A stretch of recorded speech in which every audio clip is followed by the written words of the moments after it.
Imaginez un homme qui a été viré parce que, soi-disant, il manquait d'imagination et n'avait pas de bonnes idées. Imaginez maintenant que ce même homme a créé l'une des plus grandes fortunes du divertissement mondial.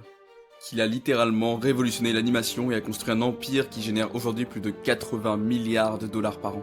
Cette histoire semble tout droit sortie d'un conte de fées et pourtant, elle est bien réelle. Aujourd'hui, nous plongeons ensemble dans la vie extraordinaire de Walter Elias Disney, l'homme qui a transformé des dessins animés en véritables rêves vivants.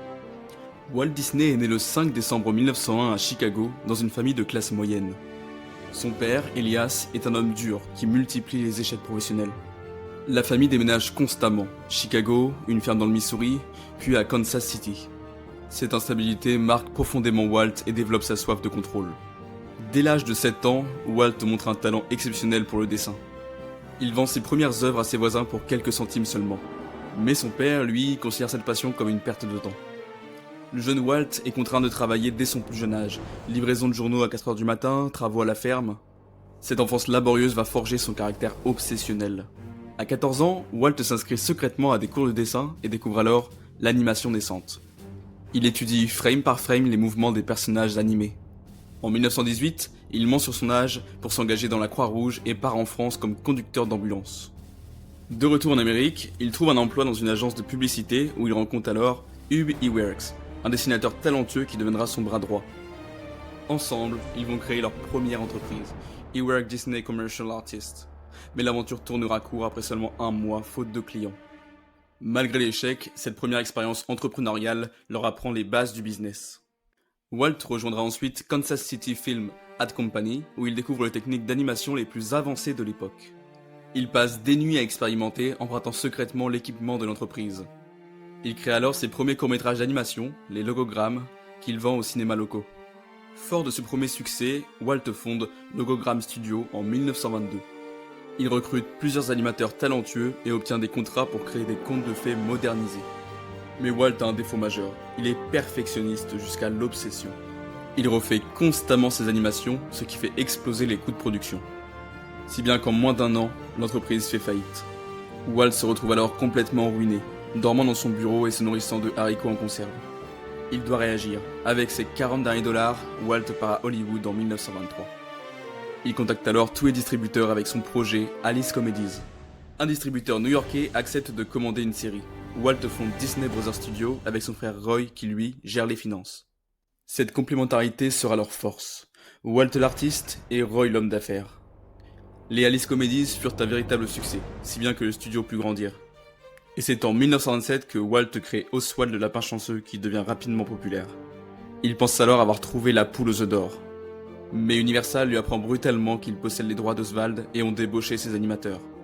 Disney se sent alors trompé et il est pratiquement ruiné. Mais cette trahison va tout changer.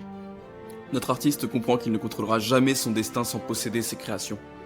Dans le train vers Los Angeles, il dessine une petite souris qu'il appellera Mickey. Mais créer un personnage ne suffit pas. Walt Disney a alors une idée révolutionnaire, synchroniser parfaitement l'animation avec le son. C'est ainsi qu'il réalise Steamboat Willie, le troisième cartoon avec Mickey. Et immédiatement, c'est un véritable triomphe. Mickey Mouse siffle, tape sur des casseroles et transforme les animaux en instruments de musique. Le public n'a jamais rien vu de tel. Walt vient tout simplement d'inventer l'animation sonore moderne. Le succès de Mickey Mouse propulse immédiatement Disney Brothers Studios au sommet de l'industrie de l'animation. Disney va alors décider de créer tout un univers autour de Mickey. Minnie Mouse, Donald Duck, Dingo. Chaque personnage a une personnalité unique et attachante. Walt Disney passe des heures à définir leur caractère avec ses animateurs. Mais c'est en 1932 que Walt franchit une nouvelle étape avec Des arbres et des fleurs, le premier dessin animé en couleur. Il signe alors un contrat d'exclusivité de 3 ans avec Technicolor, donnant à Disney un avantage concurrentiel décisif. Ses concurrents, eux, sont alors contraints de rester en noir et blanc pendant que Disney éblouit le public avec des couleurs éclatantes. En 1934, Walt annonce un projet qui sidère Hollywood. Réaliser le premier long métrage d'animation de l'histoire. L'industrie surnomme ce projet la folie de Disney. Qui irait sincèrement voir un dessin animé de plus d'1 heure ? Walt Disney hypothèque sa maison et emprunte massivement pour financer Blanche-Neige et les 7 nains. La production dure 4 ans et mobilise plus de 750 artistes. Walt révolutionne les techniques. Il invente la caméra multiplane qui donne une profondeur inédite.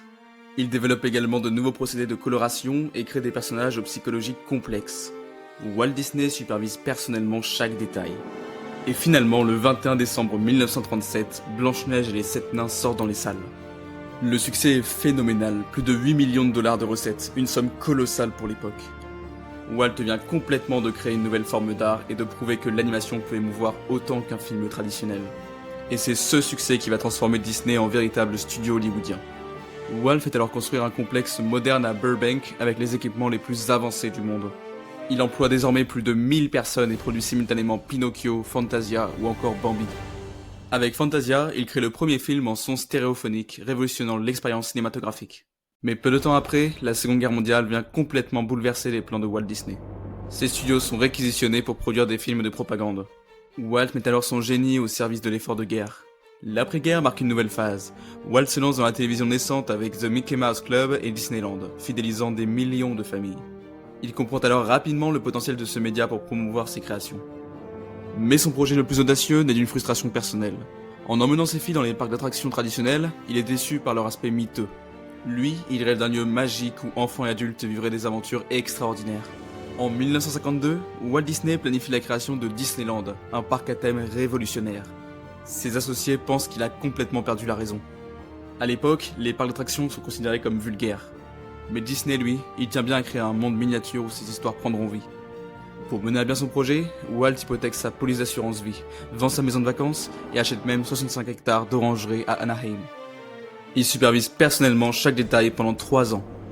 Et c'est comme cela que le 17 juillet 1955, Disneyland ouvre avec une cérémonie télévisée hors norme. Malgré des problèmes techniques, le succès est immédiat. 1 million de visiteurs la première année. Walt vient d'inventer l'industrie moderne des parcs à thème. Disneyland génère des revenus considérables, mais surtout, il crée une expérience émotionnelle unique. Walt a bien compris que les gens ne viennent pas seulement pour les attractions, mais également pour vivre la magie de Disney.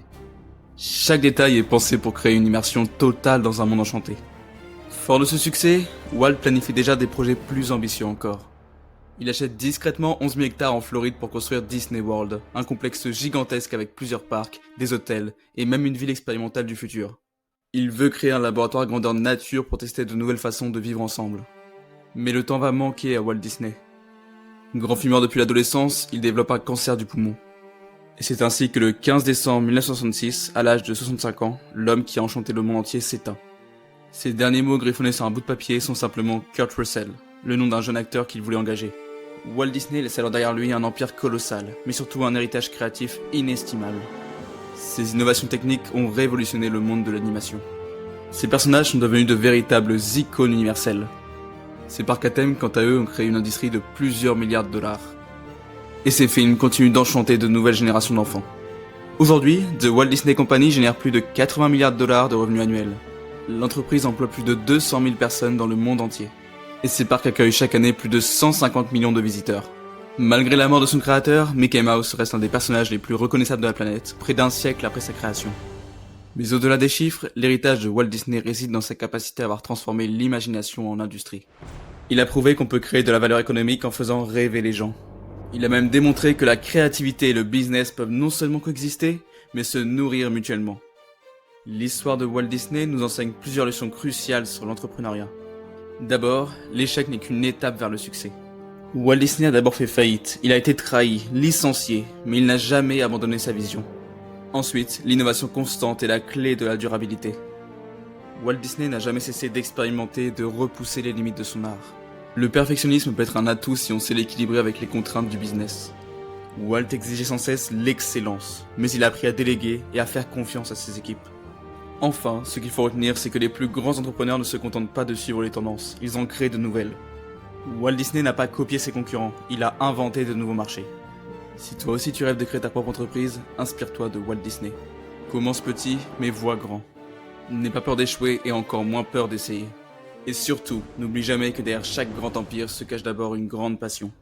L'histoire de Walt Disney nous rappelle qu'avec du talent, de la détermination et beaucoup de travail, il est possible de transformer ses rêves en réalité. Et parfois, ces rêves deviennent suffisamment grands pour faire rêver le monde entier. Si cette histoire t'a inspiré, n'hésite pas à la partager et à t'abonner à Erudial pour découvrir d'autres parcours extraordinaires d'entrepreneurs qui ont changé le monde. Et toi, quel rêve aimerais-tu transformer en empire? N'hésite pas à nous le faire savoir en commentaire.